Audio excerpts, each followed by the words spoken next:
Okay, we are, Jan, you ready? Okay. So we will reconvene this board meeting. Time is 9:18 a.m. We apologize greatly. We're having some technical difficulties.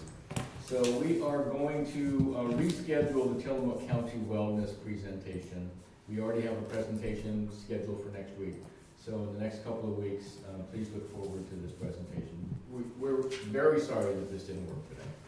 So, moving on, we're gonna go into legislative administrative. Item number 6. Discussion and consideration of an order in the matter of a notice of intent to award a contract for the Tillamook County Health Department building addition and remodel. And I see we still have Marlene Putman, Administrator, Health and Human Services. Good morning again, Marlene. Yes, thank you. This is exciting for us because we received some grant funding in order to expand our building located at 2111 8th Street, or as we refer to it in our office, the Hooley Building, the former Chris Hooley's office. We will be expanding the building out to the street and basically doubling the size of the building. So we have been seeking bids on this property, and this was our third round for request for proposals, and we did receive a bid, and the intent, notice of intent to award a contract on the bid from Code Built LLC in the amount of $1,249,212 for the solicited project. It's a local in terms of at least on the coast, Arch Cape. So we're also excited about that, and this was the lowest bid that we received. The project moves next, if this is approved here, with the notice of intent to the city for the site review on October 6th, and hopefully we'll get permits and things after that rolling so we can start construction. The timeline is to have this project completed under the grant terms by 2024.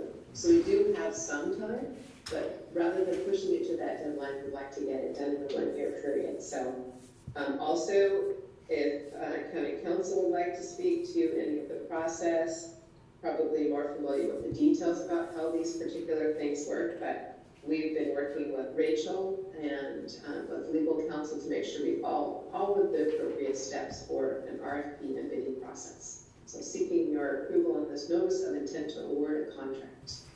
Thank you, Marlene.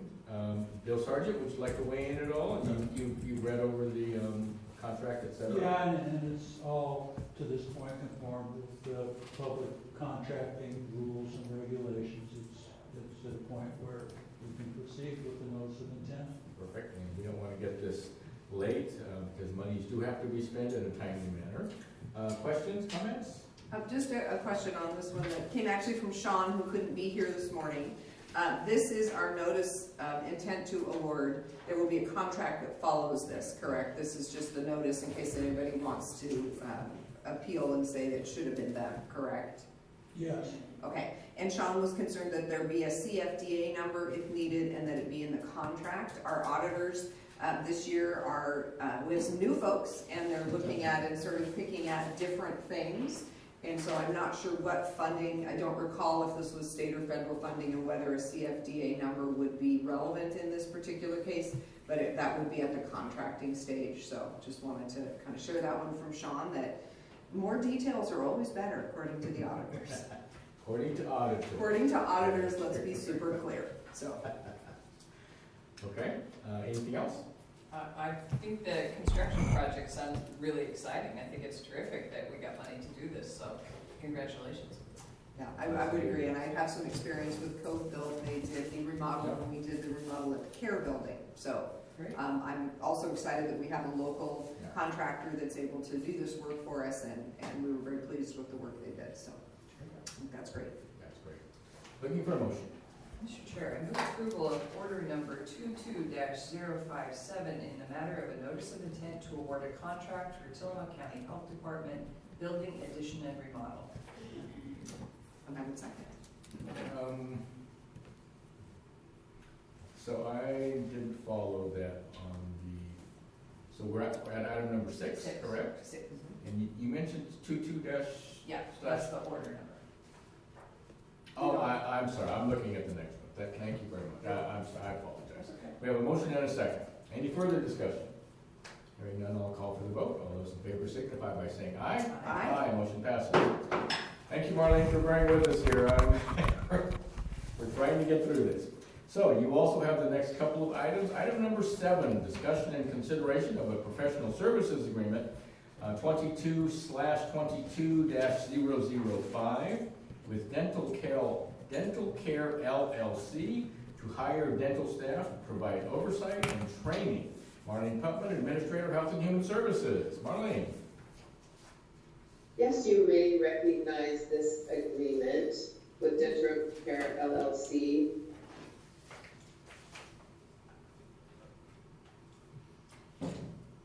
Oops. You're back. Oh, We so, lost our audio briefly. I'm sorry. Can you start over again with your discussion of this item? We lost your audio. Yes, Thank you. can you hear me okay? Yes, we can now. All right.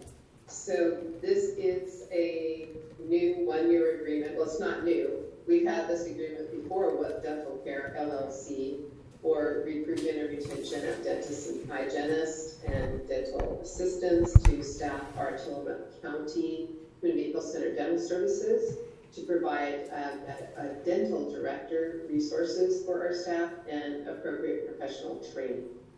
We contract for a term beginning September 1. Obviously, we're past that time.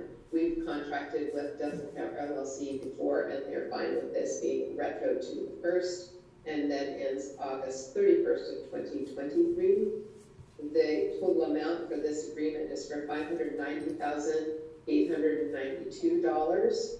The specifics around the breakout for cost per hour, for contracted people, part-time people, those kinds of things are detailed in the scope of work attached to the agreement.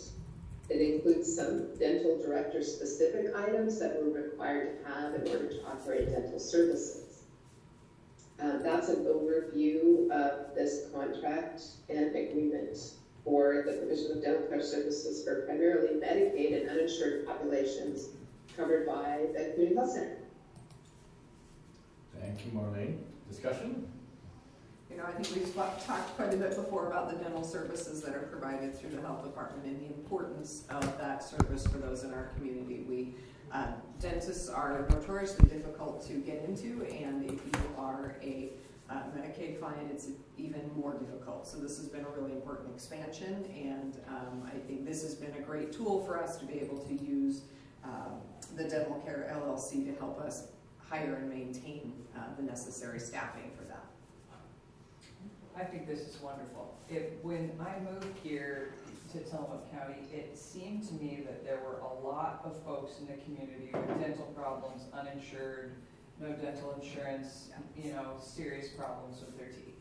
And that is changing. It's changing because we have prioritized dental health as part of public health, and I'm really, really grateful for that. And I think I agree, I think it's really important and essential to someone's overall well-being, so I'm all for it. And I would concur with both of the other commissioners. Dental health is so important. Dental health really affects other parts of the body and health overall. And for our health department, and Marlene, you've been instrumental in doing this, developing a dental health program for your department, available throughout Tillamook County, especially for our underserved populations. It's a terrific thing, and I appreciate so much everything you've done to bring dental care to Tillamook County. It is terrific. So with that, I think we're looking for a motion. Mr. Chair, I move approval of a professional services agreement 22/22-005 with Dental Care LLC to hire dental staff, provide oversight and training. I will second. We have a motion and a second. Any further discussion? Hearing none, I'll call for the vote. All those in favor signify by saying aye. Aye. Motion passes. One more, Marlene, item number 8. Discussion and consideration of State of Oregon Intergovernmental Grant Agreement number 177254 for Behavioral Health Resource Network Treatment and Support Services. Again, Marlene Putman, Administrator Health and Human Services, and what this does is it authorizes you to sign an agreement. Marlene? Great, thank you. I want to mention, as I just spoke about the dental care agreement, and now we're talking about behavioral health. When I first started working with the Health and Human Services Department for the county, these were two things that were very important to me and that I wanted to see implemented, and that was kind of one of the conditions. If I could work on those, then I would take on some of these challenges. So it's really exciting to see the services available in our community, as you have all described, and further the partnerships around providing access to these services to our community. This new grant proposal, I shouldn't say it's a proposal, this is an agreement based on a grant proposal that was submitted in partnership with Adventist Health and Tillamook Family Counseling Center and other sites who are receiving some of this funding for Behavioral Health Resources Network in the state of Oregon under Measure 110, which if Erin Scar wants to speak to this a little bit further, she has a lot of detail around the background for this measure, so I appreciate her knowledge in that area. This agreement for our organization as one of those partners is for $436,943.69 to provide expanded access to substance use treatment, opioid use treatment services, and behavioral health support services for those in our community who may be struggling with a substance or opioid use disorder, or who want information or need behavioral health support identifying what concerns they have and getting the support they need. What we will be doing under the scope of this project is expanding some of our staff support, but also making access to such services like medication-assisted treatment or therapy available within a period of the same day or within 24 hours for people to access and ask questions, learn about how to use those services, how to initiate support, and get the services that they need. We have several staff on our team, and now I think all of our providers are trained to provide the MAT services, which requires a certain waiver to prescribe medications under the law. They're excited about it, our community's excited about it, and we are really looking forward to be able to provide low barrier access to care for folks that are looking for support in these areas. So we're asking for the approval, which now I guess I will be able to sign if you approve it through the DocuSign, which was a condition of the Oregon Health Authority in the state of Oregon under these legislatively appropriated funds. So thank you, let me share that, and I look forward to hearing your comments and vote on this. Thank you, Marlene. Comments? You know, I feel like I've talked about the behavioral resource networks before, the BURNs as they're called, and the behavioral health resource networks are being established in every county across the state of Oregon. The Measure 110, which has been controversial, it's been challenging. We've talked about it here before because what Measure 110 did on the law enforcement and legal side was made it legal to have small amounts of controlled substances. And we've seen some real downsides to that in just trying to help people who have that to get connected to resources, because now law enforcement doesn't necessarily have the contacts with those individuals because it's no longer illegal.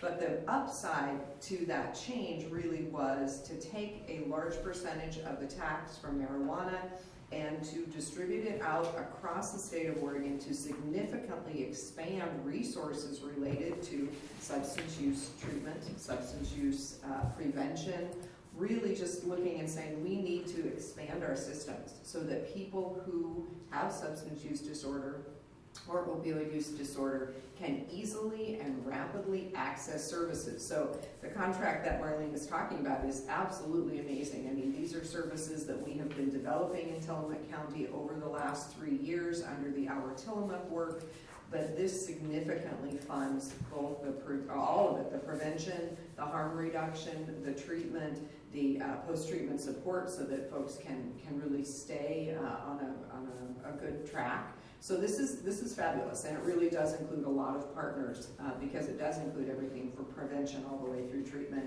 and post-treatment support. So really excited to see this contract come through for our health department and the role that we will be playing in that behavioral health resource network. Terrific, thank you.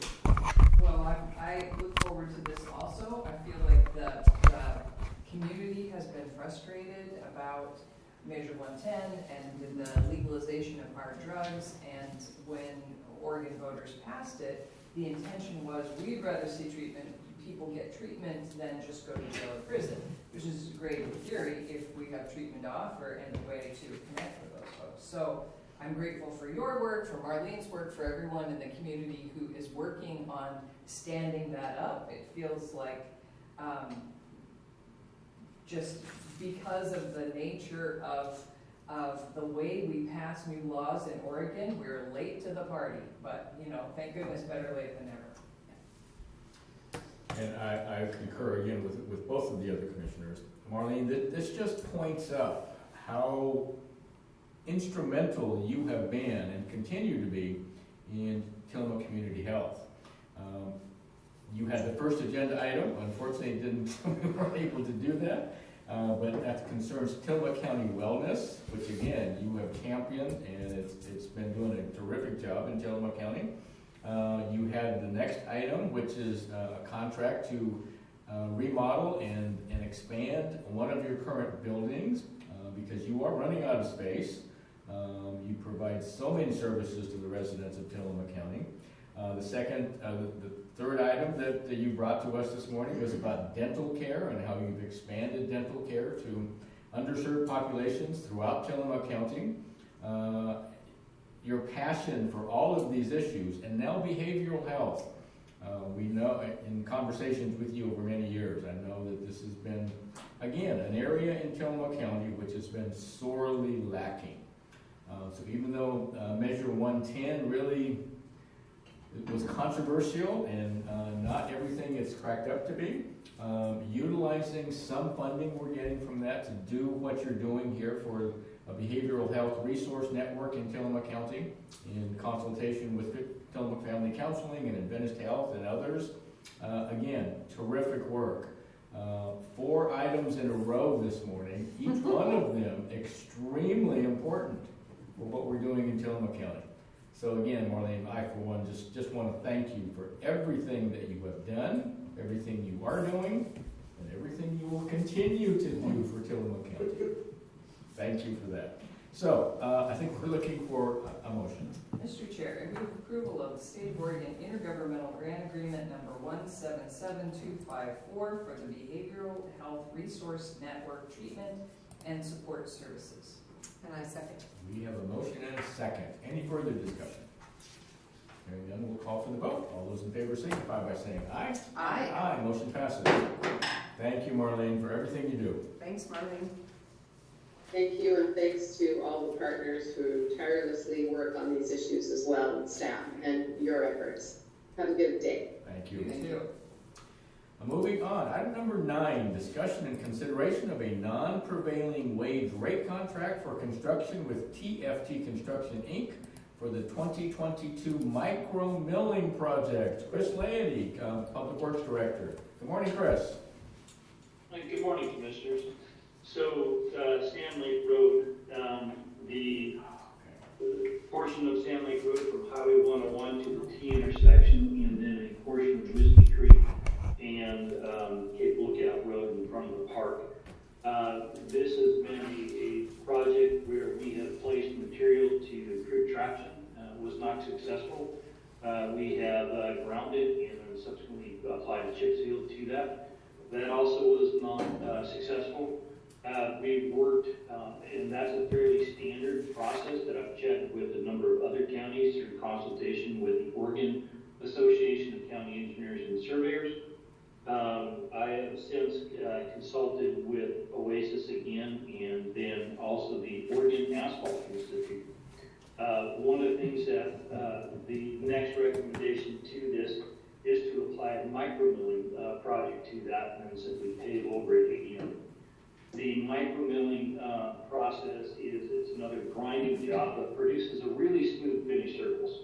So if anybody has driven Highway 101 across Farmer Creek Bridge, where ODOT put a brand new bridge on that, when that was all said and done, they did a micromilling, which provided a smooth surface, which was intended to level out the road and provide that final driving surface. So at Farmer Creek Bridge, that will stay as is. That's ODOT Highway 101 project, but that was the end product. So with Sand Lake Road, our intent was to do this in the spring, to do the micromilling and then asphalt overlay for the 4.5 miles worth of road that we were looking at. In the spring, one of the things that we ran into was the acquiring paint for all of our striping, yellow and white striping.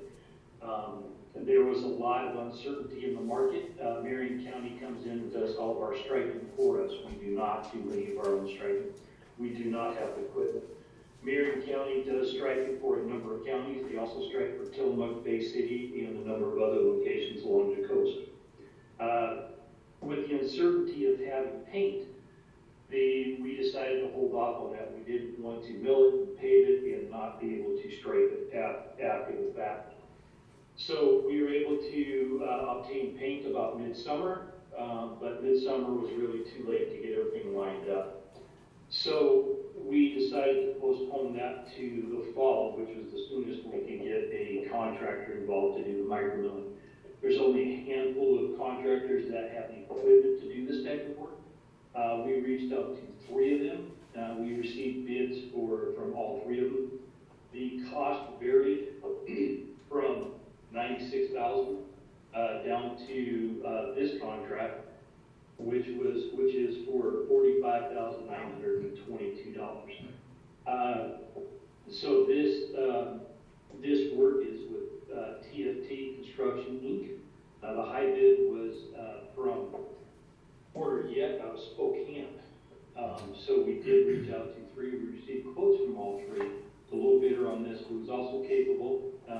We've got good recommendations and good references from for this company, and they have the right piece of equipment to do this work. We do have paint, and the Marion County is scheduled to come back immediately, provided that the weather holds out, to stripe the milling job. So once it's milled, it provides a final clean surface. It does create the road gets lowered right through the driving surface, and then it gets elevated right on the shoulders. So it'll be milled the week of October 3rd is when this is scheduled for, followed by paint from Marion County immediately following, or as soon as possible following that. This sets us up for paving in the spring of 2023, of which we have money reserved and set aside for that. Even with the escalated inflation rate that we've been seeing, there's still adequate funds based on what we had anticipated for this work. So I'm not overly concerned about paying for the asphalt, even though we saw a tremendous increase in inflation. So recommend approval for a contract with TFT Construction for a micromilling project for a grand total amount of, for a total price of $45,922.20. Any questions? Thank you, Chris. Comments, questions? Chris, can you tell us where exactly, I heard you say Sand Lake Road, but from where to where this will happen?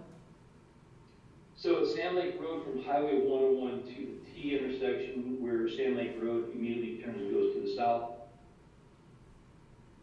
Uh-oh, we lost your audio. Hang on a second. Probably means we lost ours too.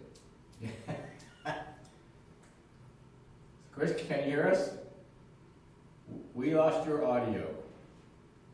We see you. How about now? There you There you go. go. Perfect. We heard you say 101 to the T intersection, and then we lost you. Correct. So it's 101 to the T intersection, and there is just a small portion at the T intersection where it comes from the south going to the north. So it's really 101 to this T intersection. It also includes a portion of Whiskey Creek and Cape Lookout Road. Whiskey Creek goes from near Knee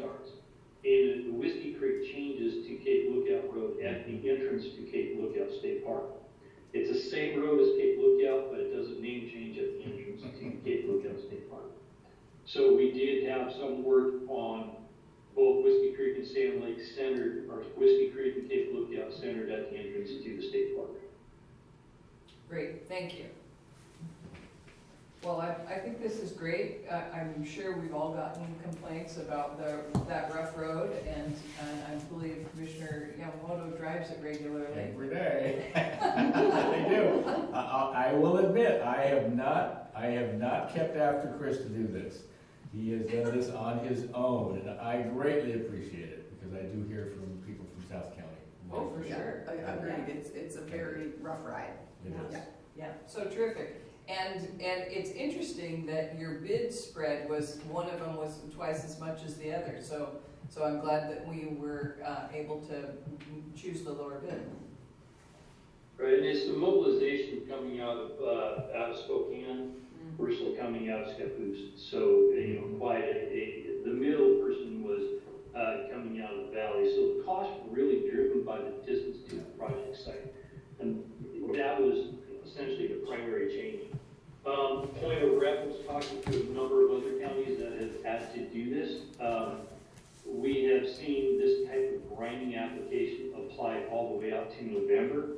One of which they had several snowplows in advance of the grinding in order to remove some of the surfacing. So unfortunately, we're not the only ones that have been in this situation in the past. Fortunately, we have not had to deal with snow. True. Yet. All right, thank you. Oh, thanks. Comments? Again, Chris, I want to thank you for just keeping on this. I appreciate it so much because, again, I do drive it every day, but many of my fellow residents of South County also drive it on a regular basis, and it has been a rough go, to say the least. So with that, thank you, Chris. I'm looking for a motion. Mr. Chair, I move approval of a non-prevailing wage rate contract for construction with TFT Construction, Inc. for the 2022 micro milling project. Second. We have a motion and a second. Any further discussion? Hearing none, I'll call for the vote. All those in favor signify by saying aye. Aye. Motion passes. Item number 10, discussion and consideration of a professional services agreement with Environmental Science Associates, ESA, for the Memaloose Boat Ramp Dredging Monitoring and Support Project. With us, we've got Joanne Wolfley, Director, Parks Department. Good morning, Joanne. Good morning. Yes, we have chosen the Environmental Science Associates for the monitoring and support portion of the Memaloose dredging project. They're going to be helping us with the pre-construction, or I should say pre-dredging, the during dredging, and the post-dredging reporting and inspections. It's actually a rather detailed project, and they do require quite a variety of different tests. They have monitoring of the erosion, the turbidity, the archaeological and the biological effects that are happening. So it is going to be a lot of reporting, a lot of on-site, and these folks are very familiar with the area, and they did help us earlier in the process of getting the permitting available for the dredge. So this is going to be occurring, the dredging itself is going to be occurring during the next in-water work window, which starts on November the 1st and ends on February the 15th. And so we're requesting a professional service agreement with ESA. Are there any questions? Thank you. Comments, questions? I think it's a good idea to get the services agreement because, as Joanne mentioned, it's highly technical and there will be a lot of reporting required to the multiple permitting agencies, and so I think it's a good idea to have this help. Perfect. Yeah, no, I agree. No further. I agree, absolutely. Thank you for that. Joanne, looking for a motion. Mr. Chair, I move approval of a professional services agreement with Environmental Science Associates for the Memaloose Boat Ramp Dredging Monitoring and Support Project. I second. We have a motion and a second. Any further discussion? Hearing none, I'll call for the vote. All those in favor signify by saying aye. Aye. Motion passes. Thank you, Joanne. Item number 11, a discussion and consideration of an order in the matter of declaring county-owned property as surplus. And I think we also have with us this morning Melissa Rondo, Office Manager for the Parks Department. Good morning, Melissa. Good morning, Commissioners. Yes, indeed, I have two vehicles that I would love your approval to declare as surplus. We have a 2003 Ford Ranger and a 1996 Dodge Ram Van. Ooh, the They've been Dodge used well beyond their lifespan. They have zero value. And I would love to dispose of them as expeditiously and as cheaply as possible. Perfect. Comments, discussion? I think those nasty old moldy vehicles should go someplace else, so I'm fully supportive of this. No, Some would call them custom. now, wait a minute. Look at the increase in value of used vehicles today. I mean, are we sure? They're going to be for sale pretty soon, Commissioner. Okay. Point taken. Any other comments? No, I think we have gotten absolutely their useful life and beyond out of them, so thank you for that. Okay, very good. With all of that, I think we're looking for a motion. Mr. Chair, I move approval of order number 22-058 in the matter of declaring county-owned property as surplus. Second. We have a motion and a second. Any further discussion? Hearing none, I'll call for the vote. All those in favor signify by saying aye. Aye. Motion passes. Thank you, Thank Melissa. you, Commissioners. Okay, moving on to item number 12, discussion and consideration of an order in the matter of the appointment and reappointment of members to the Board of Property Tax Appeals. And with us in person this morning, we've got Christy Beggs, Chief Deputy Clerk. Good morning. Good morning, Commissioners. Well, it's that time of year again, and this year, last year Adam Schund left the state, and so we had a vacancy on our board. And he left before you appointed, and then he left outside of the window. So the clerk under the law was able to appoint a new person. And so Steph Poppy, who is a real estate agent that we all know, she was willing and able to step into that role last year for us. And so we have Lloyd Seeley, Frank Jordan, who are going to be reappointed, and then Steph, who will be appointed officially this year by the board to serve. And so any questions about that? For our viewers, could you just talk about what they do? Yes, so once tax statements are mailed, property owners have the ability to appeal their property value. And so there's the appeal process, and it's the start of when tax statements are mailed from tax and assessment to this, it'll be January 3rd this year, 2023. So those come to us, and then I'm the OPTA clerk for Tillman County, and so I take all the applications, they get entered into our system, and then about the end of February, before April 15th, but usually end of February into March, the board comes together and we have hearings. So the people that have appealed come before the board and they give their reasoning why they believe that their property value is too high. The assessor's office staff, they come and they present why they believe that their values are fair and correct.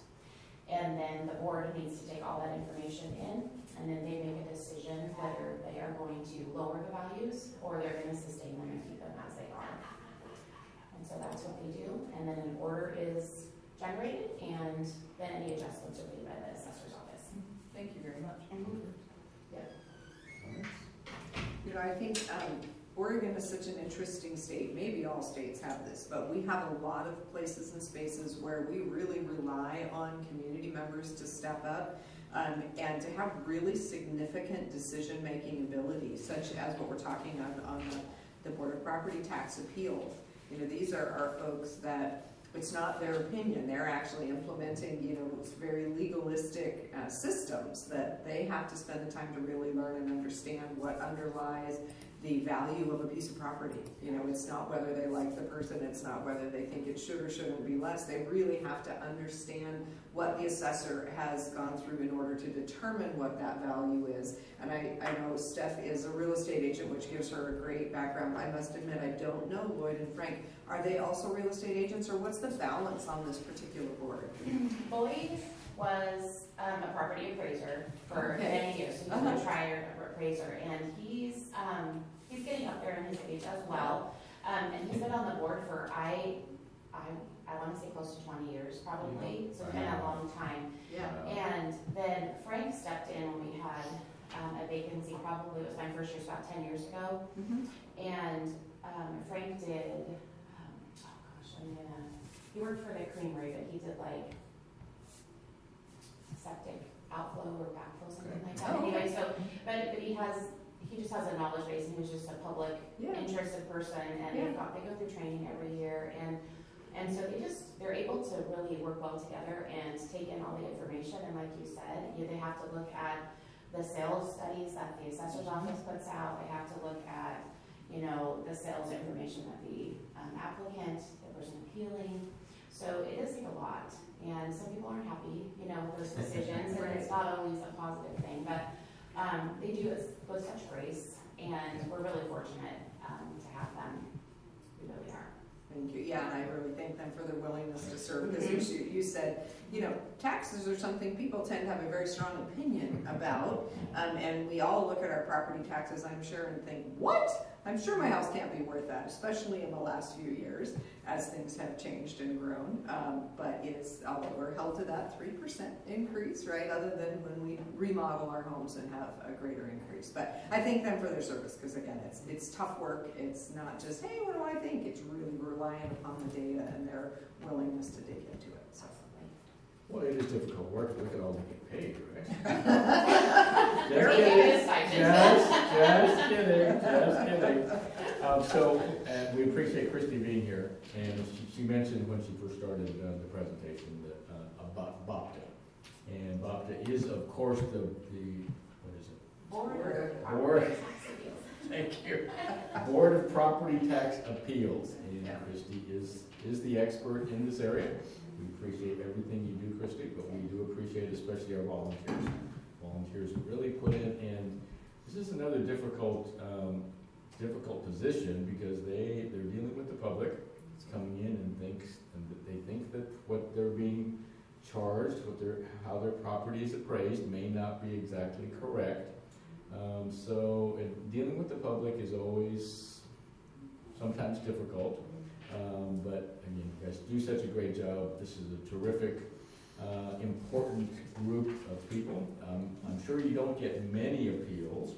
Have you ever gotten an appeal with somebody thinking that their property was appraised too low? Yes, but the Oh board, my God. yes, and the board does not have authority to raise property value. And so those are things that have to be dismissed in order to get them to dismiss that appeal. That's very interesting. Yeah. On average, how many appeals do we have a year? So the last probably 3 to 4 years, we've had around 26 and about 10 that have actually gone to the hearing. Because one of the great things that the assessor's office does is once an appeal comes in, we have Helion software that has developed our software that we use in our office for many different things. And the assessor's office has it as well. But part of that is they have a BOPTA program. And so within that, I go in and it links to the assessor's database as well. And so I put the account number in and it pulls all the information over for that account. And then we scan in the appeal and all the documentation that the person appealing has submitted to us. Then the assessor's office goes in, and Lizzie Jeffries is kind of the head, does the BOPTA presenting for the assessor's office. But they go in and they look and they reach out to the property owner, and they do a lot of communicating with them about, okay, well, we've looked at what you've appealed, and this is what we're going to look at it. They look at the account, and they work with the property owners really well. And so a lot of that, so maybe get 26, but they will work with property owners, and so not all of them, maybe half usually go before the board for a hearing. So it's a great partnership, and they work really well. That's great. Fascinating process. It is. Wow. Thank you for being here, Christy. You're very welcome. Right. Any other comments? Okay, we're looking for a motion. Mr. Chair, I move approval of order number 22-059 in the appointment of Steph Poppy and reappointment of Lloyd Seeley and Frank Jordan as members of the property and members to the Board of Property Tax Appeals. I will second. We have a motion and a second. Any further discussion? Then I'll call for the vote. All those in favor signify by saying aye. Aye. Motion passes. Thank you, Thank you. Christy, for Thank being you. here. appreciate it very much. Yes. Next, item 13, discussion and consideration of an order and a resolution in the matter of the appointment of a member to the Northwest Oregon Housing Authority Board of Directors, NOHA. Commissioner Bell is carrying this one. Good morning.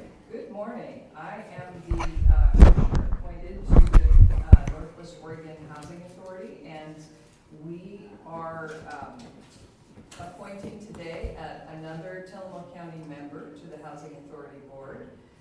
Layla Ammon, I believe she's online, is the city manager of the city of Manzanita, and she is interested in housing and willing to be appointed to the board and has our full support, and so I'm grateful for her willingness to be of service. Perfect. Leela, if you're online, would you like to make any comments?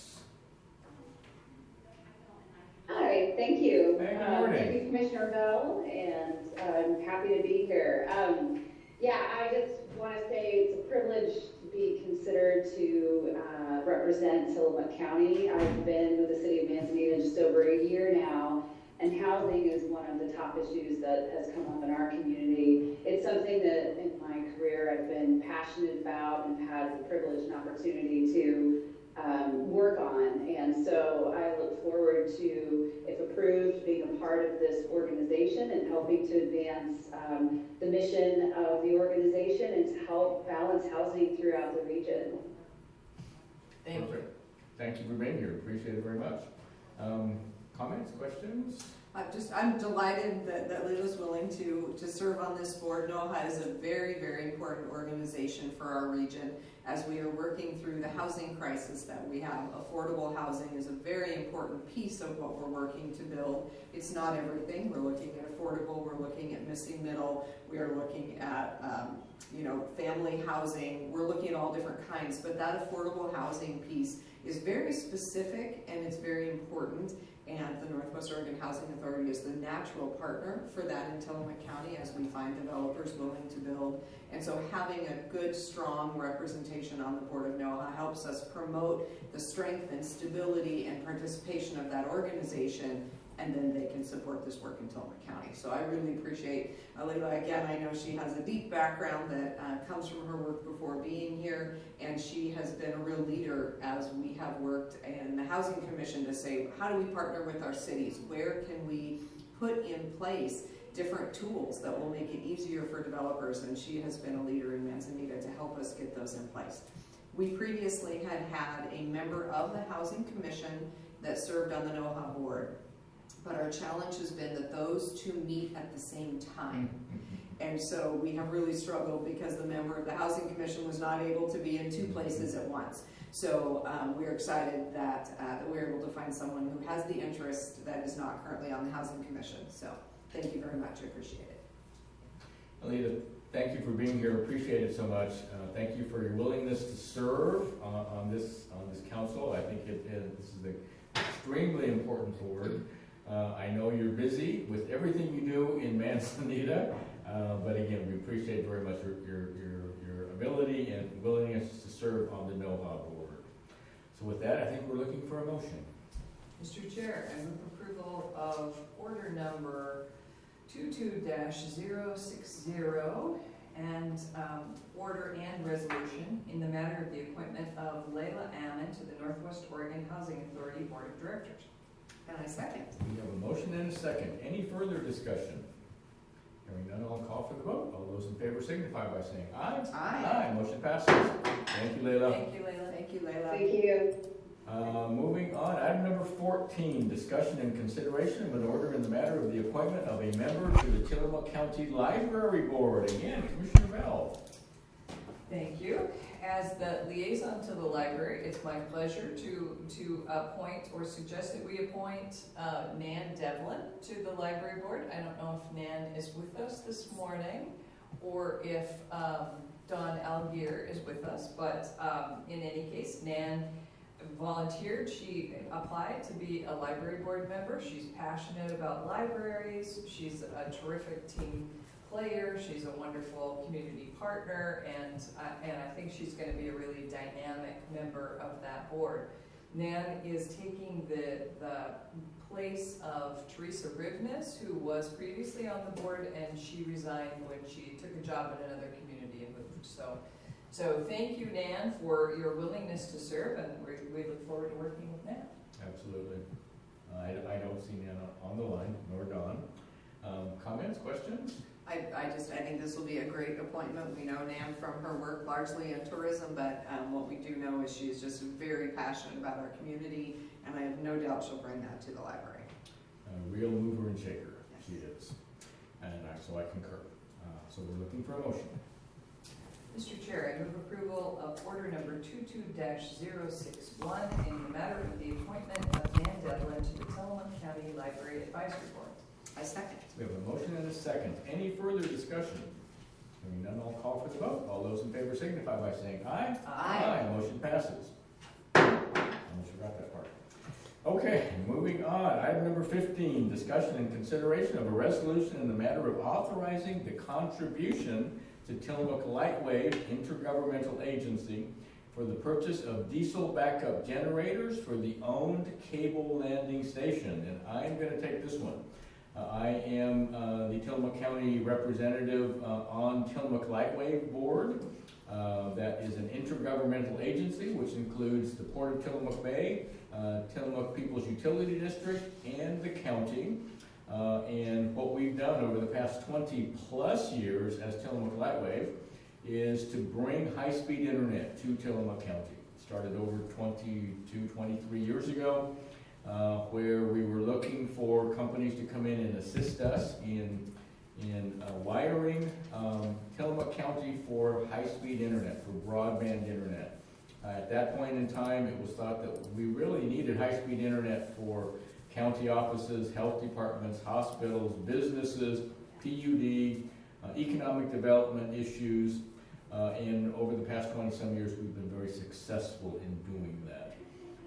Now we're at the point where so we have a cable landing station currently in Pacific City that has been there for, again, a dozen years or more. Tillamook County is very successful in bringing trans-Pacific cables into Tillamook County. Matter of fact, we have more cables landed in Tillamook County than all the other coastal counties in the state of Oregon combined. So we're very successful at it. One of the things that's required for a cable landing station such as ours, we can't have something that happens in Tillamook County affect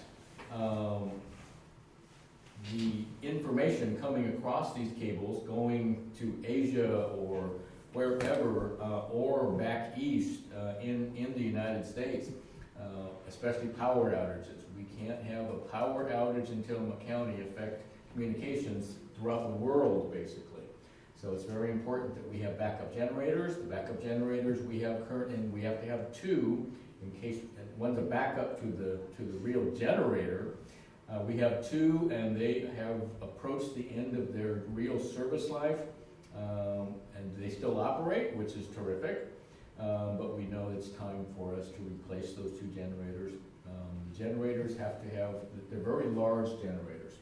And so they're about $250,000 a piece.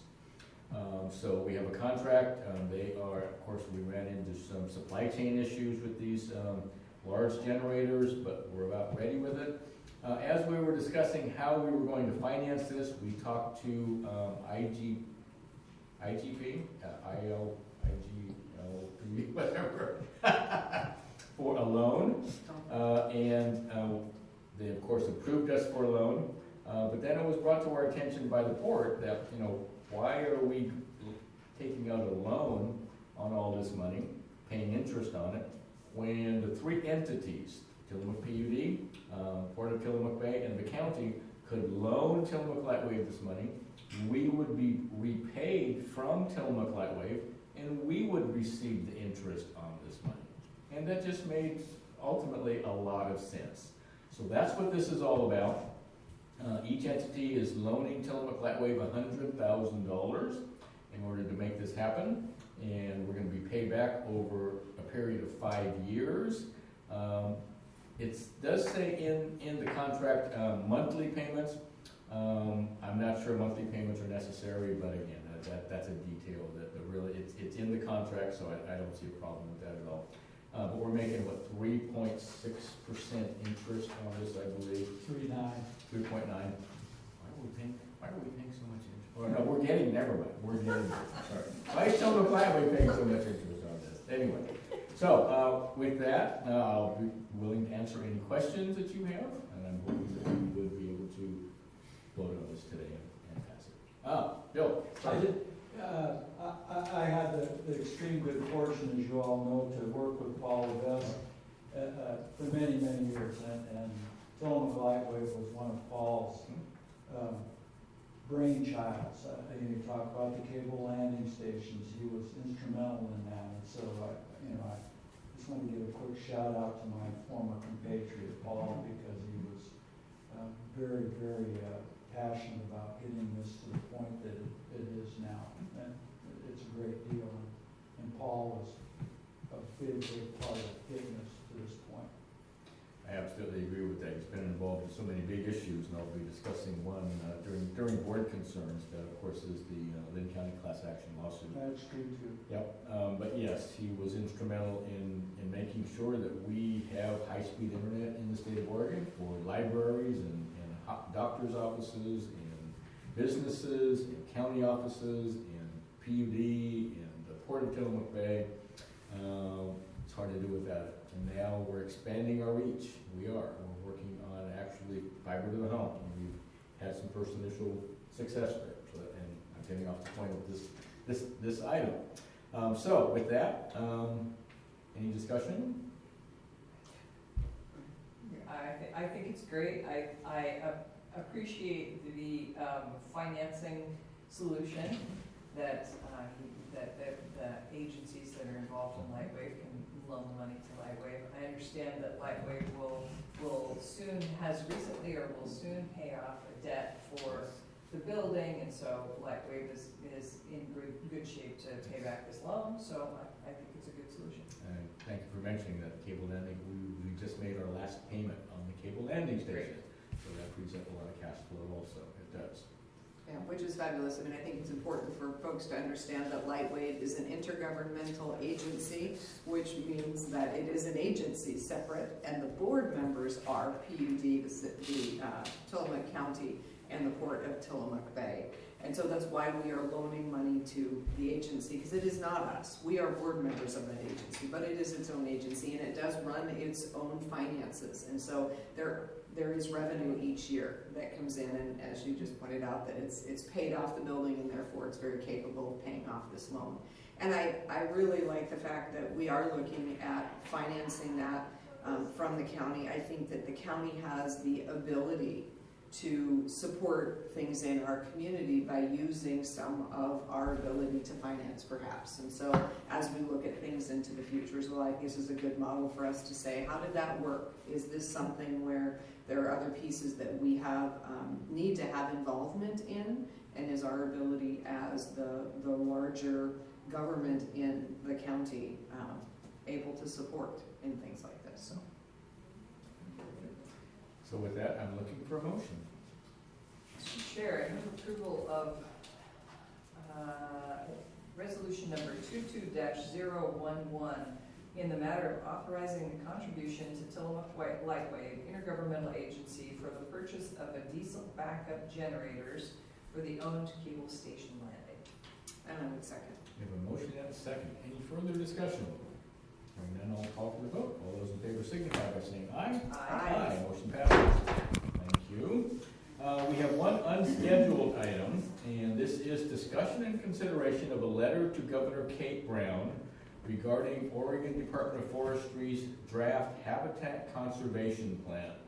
And again, I will take up this one. This kind of rolls two thoughts into one, although I'll be talking about the Lynn County case next when we talk about board concerns. I just need to mention that very briefly here, but on Friday we got some very bad news that the Oregon Supreme Court has decided not to take up our appeal of the Oregon Court of Appeals decision to not allow our Lynn County case to move forward. Very, very unfortunate news, I feel. So our thinking is at this point, that makes the HCP, the Habitat Conservation Plan that the Oregon Department of Forestry is currently working on, it makes that much more important. Not only the HCP, the Habitat Conservation Plan, but the next step that the Board of Forestry is going to be working on is the update to the Forest Management Plan. Now, the HCP takes over half of state, as it's been developed by the department. The HCP takes over half of state forest lands out of production. And so it's very disappointing that the Supreme Court decided not to take up our appeal in the Lynn County case, a $1 billion judgment. But that makes these issues moving forward that much more important. We have information from the governor's office. I don't have these one-on-one conversations with the governor, but Roger Nyquist out of Lynn County does on a regular basis. And he told me that the governor has told him that the governor's office itself has received over 800 pieces of correspondence, the vast majority asking her to slow down or stop this HCP because of the harm that it's going to do to rural counties. And she said that it has made a difference in her thinking, and the Board of Forestry members. So we've decided that we need to add to those pieces of correspondence that the governor's office and the Board of Forestry are receiving. This is a letter to the governor that we hope to get signed today. If we're successful in signing this today, as chair of the Council of Forest Trust Land Counties, we are going to provide this letter to other counties. Well, first of all, we're going to provide this letter once we get it signed, if we get it signed, to the 20 special districts that we have in Tillamook County. Even though Tillamook County is going to be hurt tremendously by losing over half of the production of our state forest lands, our budget is larger than the special districts that get over 3/4 of the federal timber harvest money that we receive goes to our special districts, school districts, lifehouse safety, fire and rescue districts, 911 center. The list is quite long. Their budgets are much smaller. So the hit to the special districts is going to be larger than what happens to the county. So we're going to ask them to look at our letter and write a letter like it to the governor, to the Board of Forestry members. We're also going to pass this letter on to all the commissioners in the 15 trust counties, ask them to do the same. So if indeed these pieces of correspondence are having an effect on the governor and on the Board of Forestry, we need to make sure they understand the pain that could be inflicted with this current HCP. So with that, I'll open it up to any questions that anyone might have. I'm grateful for the letter. I support the letter. I support the effort to communicate with the governor what the impacts will be to forest counties. And curiously, Commissioner Scar and I had the opportunity to be in a meeting last night that was a discussion, an Oregon Humanities discussion about the urban and rural divide. And this reminds me of that the idea that a group of well-intentioned folks can make a decision, such as the Board of Forestry, based on their values, and impose that decision on rural counties without consideration for the impact to rural counties. In my mind, this is the urban-rural divide. And so I think it's incumbent upon us, we're the only ones who can insist that the agencies that are making these decisions that will impact us consider the impact. Just consider the impact to our counties, to our schools, to our water districts, et cetera, all the special districts. There's going to be a significant impact, and that needs to be part of their decision-making process. And if it's not, then I think the process is broken. Yeah, and I would agree. I know that we have been pushing really hard since this Habitat Conservation Plan idea was first sort of hatched at ODF to be part of the conversation. Really have tried at every turn to be able to say, let us be at the table, let us be the partner you say we are, let us be that for this habitat conservation plan, because it does impact us so deeply in our communities, and that hasn't been allowed. And so we have been kept on the outer edge of it, and they have been moving forward without our voices. And that's really, really been detrimental. What they're suggesting in the habitat conservation plan, you know, a 70-year lock on our forests, that we will really have no voice in decisions that are made. And that is huge, and that's something that we really, really are saying, hey, take a deep breath, step back, let's talk about this. And that's really what this letter is saying, is take a deep breath, step back, let's talk about this. Let's make sure that the habitat conservation plan isn't going to do the damage that we see in this one. So I think it is really important to get our voices raised to that level. In the conversation that Commissioner Bell and I were in last night, it was that piece that says the way we get through those kinds of divides, the way we get through those sorts of disconnects is by talking to each other. And this is the way that we have to talk with the governor and the Board of Forestry. Thank you for that. Okay, with that, I think we're looking for a motion. Mr. Chair, I move approval of a letter to Governor Kate Brown regarding the Oregon Department of Forestry's draft habitat conservation plan. And I second. We have a motion and a second. Any further discussion? Hearing none, I'll call for the vote. All those in favor signify by saying aye. Aye. Motion passes. Thank you for that. So, we are at the end of our agenda. We're at item number 16, board concerns or non-agenda items. Board concerns? We're letting you kick it off. So, I would love to have a conversation with you about the Lynn County case. $1.065 billion judgment against the Department of Forestry, against the state. This went through Lynn County Court 4 years ago now, I believe. And the jury was out for less than 6 hours. Interesting, they wanted lunch before they came back and made their decision. And they always do. But within that half a day, they came back and said, yes, indeed, the state broke its contract with the trust counties, the 15 trust counties that deeded property to the state of Oregon in order for the state of Oregon to develop their Department of Forestry. At the same time, they determined in their infinite wisdom that they were going to award full damages, $1.065 billion to the trust counties. Everyone knew this would be appealed, and no matter who lost, it was going to be appealed to the Oregon Supreme Court. Interest was gaining at $262,000 every day moving forward on this. We were very disappointed in the Court of Appeals decision to say that no, they admitted both the Oregon Court of Appeals and the Oregon Supreme Court did acknowledge that we have a contract with the state of Oregon. That was admitted, and we won 2 previous lawsuits. We called them Tillamook 1 and Tillamook 2, which stated emphatically that yes, there is a contract between the state of Oregon and the trust counties.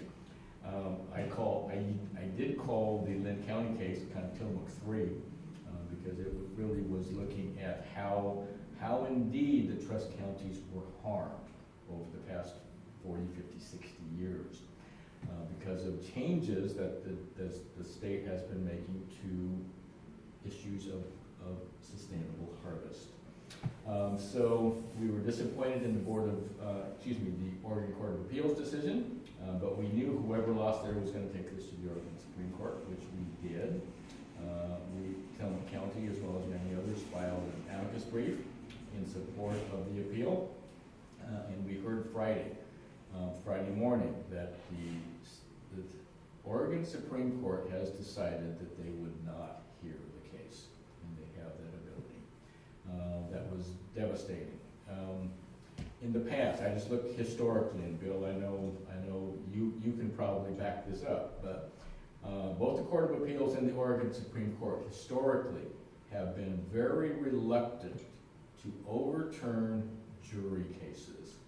In this instance, when the jury was out for 6 hours and comes back, yes, the state breached its contract, and yes, they awarded full damages to the trust counties. Things are just different today. They are.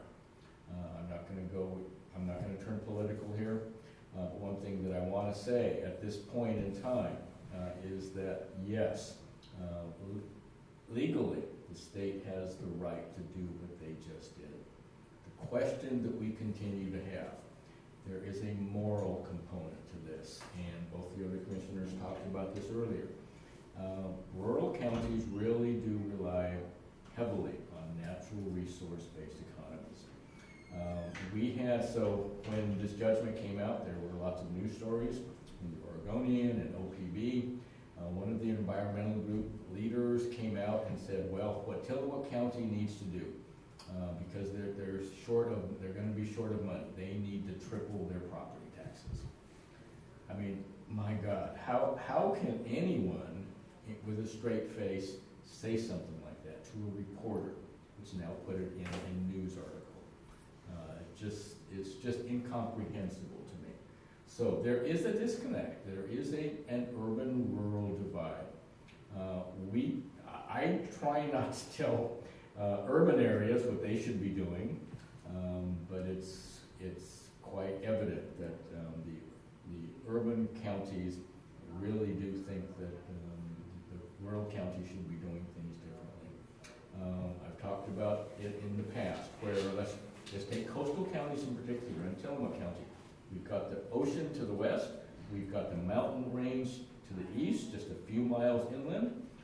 We have in Tillamook County 7 major river systems, 3 major bays in Tillamook County. That really does give us a lack of land that we can develop into industrial commercial properties. And I've had commissioners, I'm not gonna list any names, I've had commissioners from the valley tell me that, Dave, you guys you need to diversify your economy. Look how well you're doing in tourism.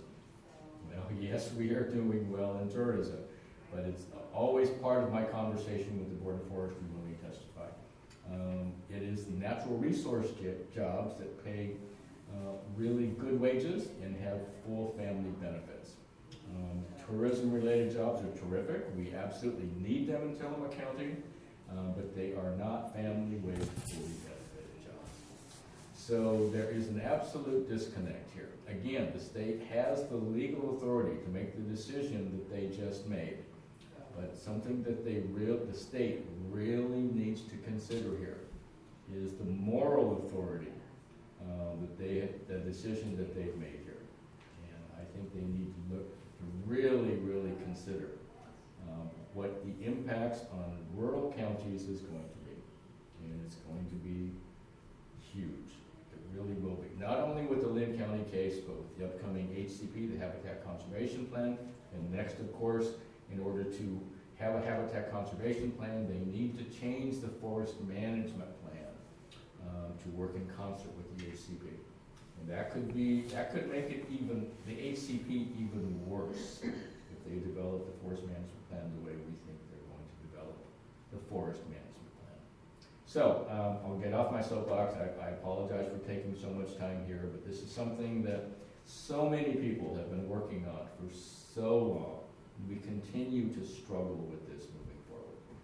So with that, I apologize for taking up all the time, but I'm very passionate about this, not only forestry, but the agriculture and the fishing industries that we have in Tillamook County. Again, we rely on all 3 of those base natural resource industries. We really can't survive without them. So, thank you for allowing me the time.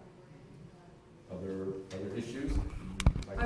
I would comment on the same. I think one of the other pieces that is really, when we look at the Lynn County lawsuit and we look at what precedent has been set, the precedent is that yes, the state has a contract with the counties, and yes, the state can change their side of that contract with the counties without any negotiation, without any agreement.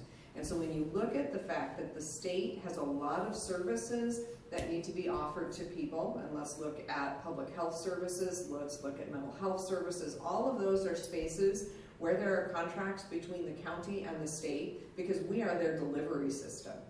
And so if this precedent now has been set, which it has, that they can just arbitrarily make changes, what continues to happen to the relationship between the state and the counties where we are their delivery arm of services? They can decide what we will and won't do without talking to us, and I find that terrifying. So I think that's an unanticipated outcome of this Lynn County lawsuit, is that a precedent has been set, and where will that take us with the state? So I think that's one piece of it. One of the other things that David talked about is how much forest land we have, how much of the beach we have, how much farmland we have, all of which are things that we absolutely are delighted are in our county. However, those are things that we hold in trust for the remainder of the population of the state of Oregon. And by having that amount of our land, which is about 90+% of our land, as either farm, forest, or dune, and those are areas where, because we hold them in trust, because our soils are soils of statewide significance in our farmlands, those are not areas that we have the opportunity to do anything else in. So when we do hear from others, oh, you guys just need to develop a new industry, you just need to make better use of your land.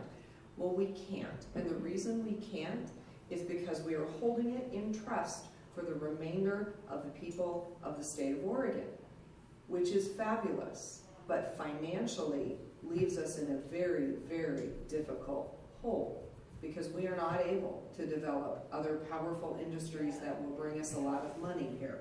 And remembering that the money that the county and our special districts get is held to the property taxes and the timber revenues. We don't get sales tax, we don't have that in Oregon. We don't get the property tax that goes to the state of Oregon. So even if we found another amazing industry that we could do within the little tiny bit of land that we have, chances are what it will generate is income tax to the state, not property tax to the county.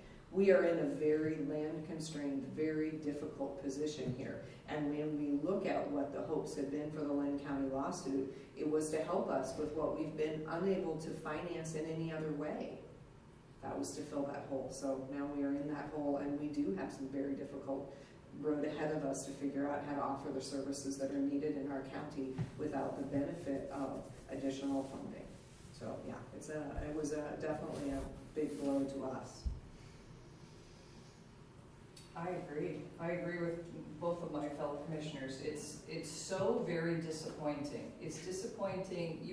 People who are listening to us have been hearing us joke around about if we ever get the Lynn County class action lawsuit money. And, our treasurer, of course, has always been Johnny on the spot to say, we're not talking about that yet.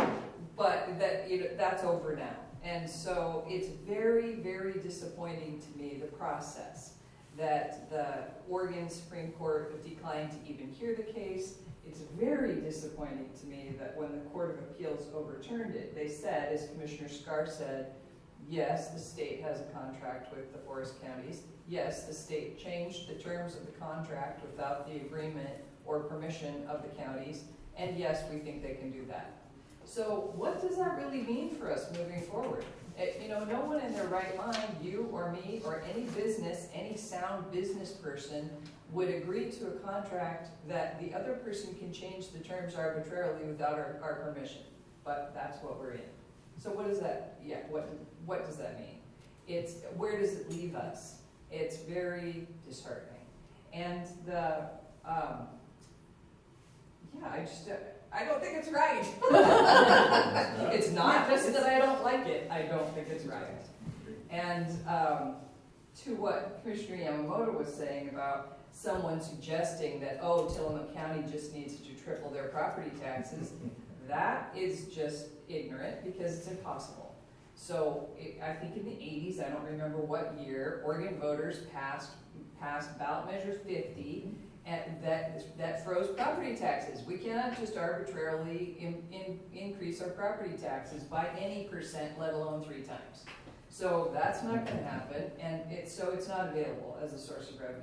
And I also have had conversations with urbanites who have said, Tillamook County just needs to diversify. You need to retrain the folks in the forest industry, somebody said this to me, seriously, you need to retrain those loggers to work in the tourism industry. And I said, you don't know any loggers. You know, these folks they're our community members, they're our neighbors, we care about them, we care about their children, we care about them being able to pay their mortgages, you know, this is our community and this is how we live, and we don't have alternatives to just switch and do something else. So it's very disheartening, and you know, I think we have to, we're grieving, you know, we're upset, and we'll have to regroup and figure out where we go moving forward. Thank you for that. And yes, we are redoubling our efforts moving forward from here. We are. Bill, any comments here on the Lynn County case? We structured it, Mr. Gill-Renzel structured it so that it would be a breach of contract case, so that the theory being, and it was right, that the environmental groups that typically get involved in these kinds of cases, while they tried to intervene, were unable to do so. So it became a straight breach of contract between the counties and the state, and the strategy was great. The courts just didn't see it our way. I've had that happen many, many times. It's always disappointing, but it's brutally disappointing in this instance. I've been for 30 years, the environmental community has tried to whittle away at the forests, the fisheries, and they're slowly, it seems to me, inexorably making inroads. And Commissioner Bell referred to them as well-intentioned, or I think most of them are well-intentioned, but some of them aren't, and I don't get it. I just don't get it. They call this a habitat conservation plan to take the forest out of production. That doesn't make any sense to me at all. You need logging to create habitat for the critters. It's really, really frustrating as an attorney to deal sometimes with these. They're just zealots. I don't think they'll stop until the whole Tillamook Forest there's no more logging. And the only fish that you can catch, if there's any of them left, because they don't want any hatchery fish in the rivers, the fish can swim around free and the critters can wander around and there'll be big trees for everybody to look at. It doesn't make any sense to me. But that's the reality of where we are. We started with the spotted owl, and now we're the same train. Tillamook County intervened in a case where environmental groups alleged that we were violating the Clean Water Act by logging practices in the Tillamook and Trask drainages. We created ditches and culverts that led to water that led to sediments getting into the river. We had to go to the Supreme Court on that and to finally prevail for once, but that's kind of been the exception to the rule, it seems to me. And this is another exception to the rule. The Lynn County case, it's really unfortunate. It's sad. So much effort was put into it by a fine legal team. I mentioned once before, and my colleague Paul Levesque was a star witness in the case, did immense amount of work, historical work that was backed by facts that the jury listened to and accepted. I'm sorry, but it is a brutal way to end the case. It's too bad. But maybe your letter to Kate Brown will make some difference. I hope it does. I'm just kind of over time become kind of jaundiced that it will have any effect on her at all. That doesn't mean you should stop trying. I mean, we're not gonna stop trying, none of us are, so anyway. So, sorry to kind of run on about the whole thing, but it is disappointing. You know, my family, the reason that we existed was because my father worked at Tillamook Veneer, and he put food on our table. And when I went to college, I worked in the mills in Eugene, and most of those mills are no longer there. The mill that my father worked in is no longer there. And it's just degrading that whole industry slowly but surely, and it's too bad because, as you guys all pointed out, you know, that's where my friends, your friends, your constituents, a lot of them make their living, and they're getting squeezed out over time. It's too bad. It is. Well, it is, and you know, we're at a time now where there's huge housing crisis, and what are we gonna need more of, not less of, to solve that? Lumber.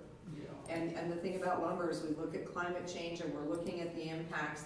That is in fact one of the best ways that we can sequester carbon is if we use lumber and we use wood to build things and we grow more wood in its place. I mean, there is this piece of climate change that we can actually help impact in a positive way by recognizing that the renewal of our forests through their harvest and regrowth is a key piece of that. So, you know, I think that there is this sense that from those who are suing us, that we don't care about the environment, that we only want, you know, to clear cut the entire forest and not have a single tree so we can have all the money, that we, you know, I think there's this sense somehow on the other side that we don't care. And I think you would never meet anyone who cares more about the forest than a logger or a forester who works within it. You know, and I think that's the part that is super frustrating. You know, it's just that they don't take into account, they don't listen, they don't come and learn about how we do what we do in our forests and what we feel about our forests, and the fact that we would never want to clear cut the entire forest, right? But we do see the healthy cycles in our forests, and we see how what we do actually promotes forest health, you know? So anyway, I think that's part of the frustrations. To our audience out there, I think you feel the passion in it. I do. And I for one appreciate it very much. And to Bill, I mean, Bill, you've been our county council for many, many years, and you've been involved in this very heavily. You were very heavily involved in the Lynn County case. And again, I appreciate all the work. Oh, sure. We fought the good fight. We did. And we'll continue to do so. We Like will. this board is right now. I appreciate that as a constituent and as your council. Thank you for that. Okay, any other board concerns? Okay, board announcements. The commissioners will hold a board briefing on Wednesday, September 21st, that's today, 2022, at 2 p.m. to discuss weekly commissioner updates. The meeting will be held in the courthouse in the Nehalem Room, 201 Laurel Avenue, Tillamook, Oregon. The teleconference number is 971-254-3149. Conference ID 736-023-979#. The commissioners will attend a Port of Garibaldi board workshop on Monday, September 26, 2022 at 9 a.m. The workshop will be held at the Port of Garibaldi Meeting Room, 402 South 7th Street, Garibaldi, Oregon. Teleconference number there would be 971-254-3149. Conference ID 736-023-979#.